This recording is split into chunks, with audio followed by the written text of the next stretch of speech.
Hello everyone, welcome back to this European Journeyman series with Valencia, and last time we won the Champions League with Valencia. Now I've had a long time thinking about what we're going to do next, because the only real challenge left with Valencia, given that I don't really want to stay at a club more than about 3 years, is to try and win La Liga. We were nearly 20 points off last season and we have no cash available with which to strengthen the team. I've tried to ask the board for more money, they laughed me out the door essentially.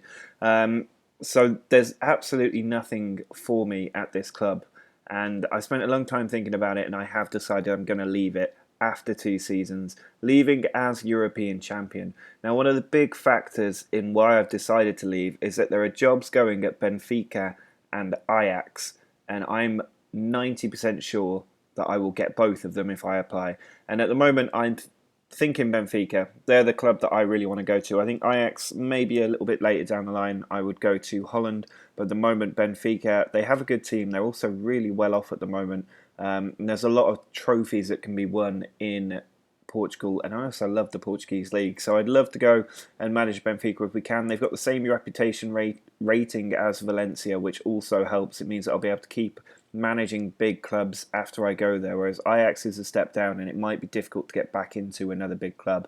But I will apply for both, and I will take the Benfica job if it comes. I'll try and hold off on the Ajax one if I can.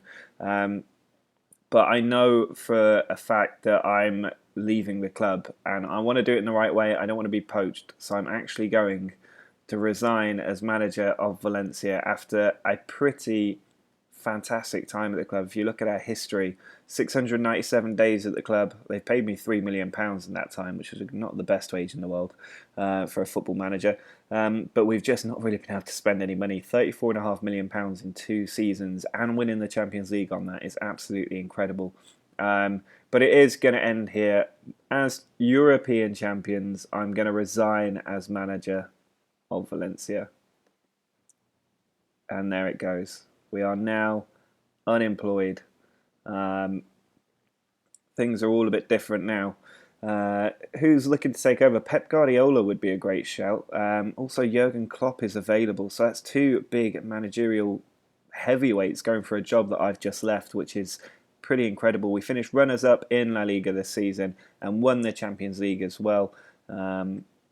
Lots for these people to build with if they can be granted the actual money to do so, which I doubt that they will be. It'll be quite interesting. Our assistant manager has also followed us out of the club. He's a very good assistant manager, so I might actually take him to another club if we can. But we need to go to the job centre and we need to apply for the Benfica job. There it was. Let's view the job advert. Here it is. Looking for a manager to take part of the. They want to sign high-profile players. That is always a good sign of how well off they are. It says rich, not the biggest wage bill in the world though, but I'm hoping that they've got a decent transfer budget. But because of the visa situation in Portugal, you can actually just raid Brazil for great players. So I'm quite confident that in 3 years we can be challenging for the Champions League again, and we should be able to turn them around in 1 season and win the Premier Liga. So this is a job that I really want to go for. I'm going to apply for this one, and then I'll apply for the Ajax one as well. But I'll let you know how those job adverts go if we get through the interview process, and we'll go from there.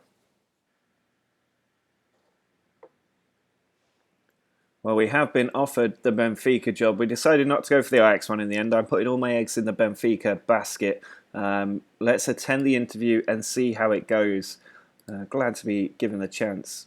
Very little manager experience, and that concerns a little. Can you explain why that is? I think my reputation should speak volumes, given that I am the European champion right now. You receive large amounts of media attention, and I never talk to the media. I'm just going to say I deal with the media just fine. The club will be looking for a candidate capable of performing to our expected standards across multiple competitions. I've got a very good record of doing that, thanks very much. Considerable resources, that's what I want to see. That's a big change. I'm capable of even greater restraint. I'm more than happy to work with a legend like Rui Costa. I don't want to make any changes to the backroom team. I'm willing to sign high-profile players and bring through youngsters. I think they asked the same question twice then. No philosophies that I wish to be judged on, and I am pretty happy with whatever you decide to give me to do. No request to propose, and that covers just about everything. So I think that could well get me the job. Well, they've decided to approach me offering a 2-year contract, just 14 grand per week. That is a huge pay cut from my last job. Not that it really matters. Let's negotiate this contract up a bit. I think if we start at maybe 19, we should be able to work them up quite a bit. And I will take 16. That's a 2 grand pay rise. They've taken that. 2 years on the contract is fine by me. I think I'd like to stay 3 years depending on how we do. But we are now the manager of Benfica. We are at a new club. Let's see immediately what those finances are like.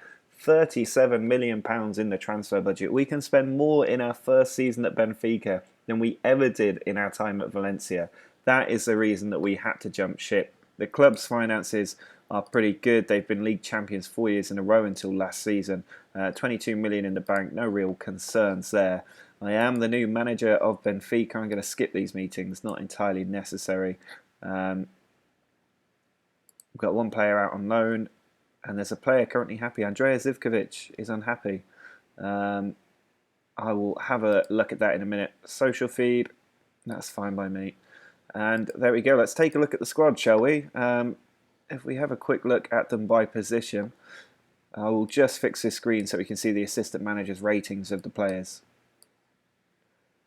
Well, if we sort it by the highest potential, you can see we've got Andrea Zivkovic, who currently wants to leave. He's unsettled or has a slight concern, but I think we'll be able to turn him around, keep him in as that right winger. Luka Jovic, full of potential as well. Andre Horta in the centre midfield, 21 years old. He has got a lot of potential. Lindelof is a famous target of many big clubs, so I would be surprised if we hung it on to him, but I'm going to try and hang on to our best players. Grimaldo at left back looks good. Edison, it's always good to have a solid goalkeeper. Guedes looks like he's a decent potential player. Semedo at right back, also an option. Mitroglou, that famous former Fulham striker. I'm not sure he's going to stick around for too long. But we've got Servi on the left wing. He's got a bit of potential. Kubas in midfield is a famous wonder kid. I think he will really develop quite well with us. Gaitan is very well known on the left wing. Salvio, Jardel in the central defensive area. Overall, this is a very strong team. It's a well-balanced team as well. We can maybe do with another couple of centre-backs. They are a glaring missing piece right now. I can't see any other centre-backs, so we're going to have to sign 2 or 3 centre-backs. Strikers, I'm reasonably happy with those. We've got Luka Jovic, who will probably be our main man, alongside Mitroglou. Very happy with the other players as well. Maybe could do with some more central midfielders, although these guys don't look too bad. And we've got a plethora of wingers, so some of these are going to have to get booted out of the club, I think, because I don't need that many wingers. But I'm going to take a look at the club overall. We've got just under £1 million in the wage budget, so if we can shift a few higher earning players off, that would free up an awful lot of money. The staff situation is not great. We've got no coaching staff whatsoever. We've got some scouting staff, and we can easily become the best in the Premier Liga on medical staff. So I'm going to sort out the back room. I will take a look at the transfers, see if we can maybe rob a few players from Valencia. I'm not sure what's happening there. Otherwise, we'll take a look at the transfer list, see if there's any free transfers still available that would help us out. As you can see, we finished 3rd last season. If we take a quick look at our competition screen, were knocked out by Académica Coimbra in the 4th round of the Taça de Portugal placard. Now, my knowledge of Portuguese is terrible. Spanish was pretty bad. Portuguese is a whole nother level. I know they're similar, but there's a lot of differences as well. So do let me know in the comments if I mispronounced names. We were in the Europa League last time out. I'm not sure if 3rd place gets you into Europe, to be honest.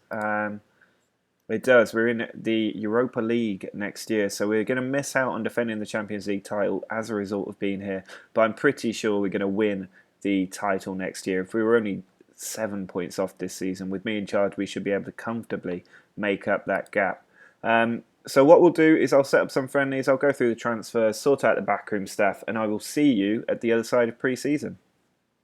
Well, we're just at the start of pre-season. You can see we've played 1 game so far. We won it 7-1 at home. It was very easy. We've got quite a few to go. It's still a month until the season kicks off, but so much has happened. I felt that we needed to do a little update on it. All that has happened it has happened within transfers. If we look at our transfer history, you can see there's been plenty of players going out, and a lot of them actually went out before this even started being recorded. So quite a few players left towards the end of last season, and now they're going away here as well. The big players to go: Talisca went to Besiktas for £8.75 million. He was already on loan there. They just made it permanent. PZ went to Monaco. We had so many wingers, it was absolutely crazy. I've also let Mitroglou go, which might be a little bit controversial. We got £15 million for him. He's 30 years old, and we've got good youth prospects in there. A few players going out on free transfers. Adel Tarat went to Elche for £550k. Eduardo Salvio, now we were robbed here, I think. Only got £6 million for him from Real Madrid. But I tried to put him out for more and nobody was putting bids in. So in the end, I just needed to get him off the squad list. Chelis has also gone for 3.4, Cristante for up to 5 million as well, and Jonas went for just shy of £1 million. But we've managed to bring in £51 million. We have signed a few players as well, but I'm not looking to splash the cash. So we've brought Lincoln in. He's the main marquee signing. He's a brilliant youth prospect from South America. He's going to be absolutely incredible for us. Nathan Arke's come in to fill in a gap in defence. He can also play in defensive midfield, which helps. Ruben Loftus-Cheek is again plugging a gap in midfield, just making sure we've got enough squad depth. And Tuanzebe, I think is how you pronounce this. He's come in on loan in central defence. He'll do a job there as well. You might remember we had virtually no central defenders before. Now, the great thing about Benfica is that they have so many youth prospects. It's absolutely unreal. If you look at their under-19s by potential, quite a few players there for potential stars and above. The Benfica B team, though, is also full of the same sort of players. They're absolutely incredible. João Carvalho back from loan. He wasn't available before, so I'm going to move him up to the first team. He will get some playing time this season. Again, good wingers, but I just can't put them in the team yet, so they're going to have to stay in the Benfica B team for now. In terms of the squad, though, if we look at our positions, Ederson is brilliant. I rejected bids from Juventus for him. He's still there. He's still happy. Pinheiro is a player I signed before. He'll do well at right back, given enough playing time. But we've got Victor Lindelof, who can play at right back. He will do very well. Gedson Fernandez is more of a central midfielder, but he can also play in defence at the right back position. Arke's come in at left back. He is cover for Grimaldo, who looks very good. We've also got Jardel, who's very good. Tuanzebe will do a good job alongside Jardel. Alvaro is a youth player who will back up the team, as will Sfar.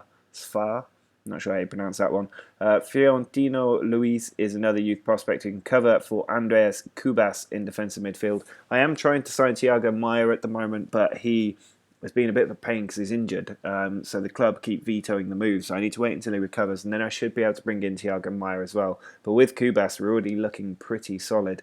Samaris will do a job in midfield. That's where Loftus-Cheek has come in to try and fill a gap. We've also got Diego Batista there. And then Carvalho and Horta will probably be the main two in the middle, I think, actually. Gaitan should be our main left winger, with Rafa Silva our main right winger. Lincoln can also play on the left wing, but he'll play in that Muniain role this season for us. With Guedes and Zivkovic both available on the right. I still think we've got too many wingers, and I might let Guedes go because I want to keep Zivkovic despite him being the one that wants to leave. Servi should already be leaving as well, and I think I will boot Guedes as well, actually. He can go. Should get a little bit of money for him as well, even though he's a decent prospect. There are just so many potential options in this team. It's unreal. The reason I let Mitroglou go was that we've got Jimenez, the former Atletico Madrid player who can play up front. We've got Z Gomez, who Newcastle series watchers might remember. He's only 19. He's a very good youth prospect and will do very well for us. And the main man is Luka Jovic, who I think can turn into a very good striker. So overall, I'm pretty happy with the team. There's such a nice youth balance in this squad. And yet we've still, if we have a look at the board, got £67 million to spend, which is nearly 200 grand under the wage budget as well. I can't get over the potential in this club, and I'm very happy I moved here. But what we're going to do now is get through these friendlies, and then we'll take on our first Europa League qualifier. Hopefully there'll be a bit more transfer news to tell you about as well. But I will see you in just a minute. Well, we are now through pre-season. We're just about to take on Gothenburg in the Europa League playoff stages.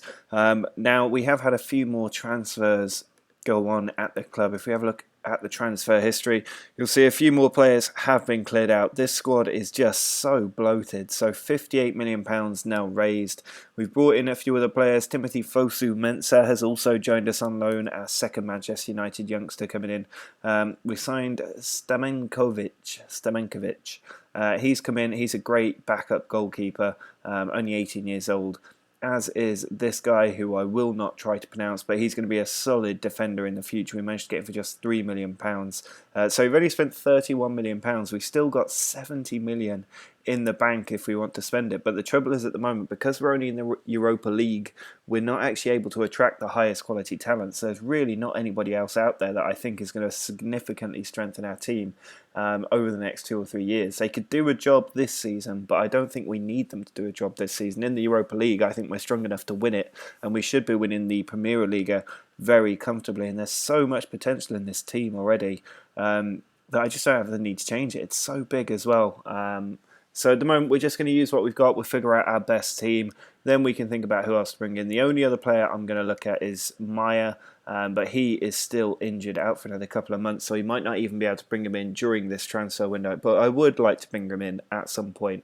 We're probably going to use this formation for most of the season because we are the strongest team in the league as far as I'm concerned. So aggressive football will be the way to go. It also fits our team's shape and each individual player's best roles to the maximum potential. There's a lot of players who are just not even on the bench. This is such a big squad, even after the massive clear out we've already had. But we are going to start with Jimenez and Jovic up front, or Jovic. Jimenez and Jovic, with Lincoln making his debut just behind them, our only major signing, with Samaris, Horta and Fosu-Mensah also playing in the middle. Grimaldo, Jardel, Arke and Lindelof are the back four, Ederson in goal. Lindelof sends the ball in from the throw to Fosu-Mensah. He then puts it into Jardel. Ball across, Lincoln's in there, and Lincoln has scored 9 minutes into his debut for the club. Lincoln with a free kick, and he's found the top corner. 2 goals in 13 minutes on his debut. Samaris has won the ball. Sends it inside to Lincoln. Samaris again. Puts the ball inside. Zivkovic was on the end of it, and he tucks it in for 3-0. Soderlund puts the corner in, cleared out by Carvalho. Now Lincoln can counter-attack. He sends it forward. Zivkovic has the ball and pace, and 2 players arriving. Steps inside one player, is then tackled, but the ball comes to Lincoln. Grimaldo switches flank to Lindelof. He's got people to aim at in the box. He puts it in, and Z Gomez makes it 4-0. That's his first of the season. There is the full-time whistle. It's finished 4-0. Not a bad first game for the club, but our opponents were never really going to be that troublesome. We have got a very good victory. Debut goals for Lincoln. 2 in the bag for him. Our biggest ever signing, and actually Portugal's most expensive ever signing. We've lost Jimenez for 4 to 6 days. That'll be fine. He'll come back. But the main thing is that Lincoln has started well, and we have started well. We've got a win in our first match. We've still got the return leg to go in a week. Then we've got another friendly with Club Bruges before we start off the Premier Liga season on the 19th of August. No major opponents in the way until we take on Sporting in November time. I'd expect us to beat everybody in this league, to be honest. I'd like to, hopefully, in these 3 years that we're likely to be here, win a unbeaten season, but we'll have to see how that goes. The big challenge is going to be in Europe. We need to make sure we try and win the Europa League this season. I'd also like to win all of the other cup competitions if we can, but that is looking quite far ahead at the moment. We're only in the Taça de Portugal placard, the UEFA Europa League and the Premier Liga. So if we can do the treble, we'll be happy people.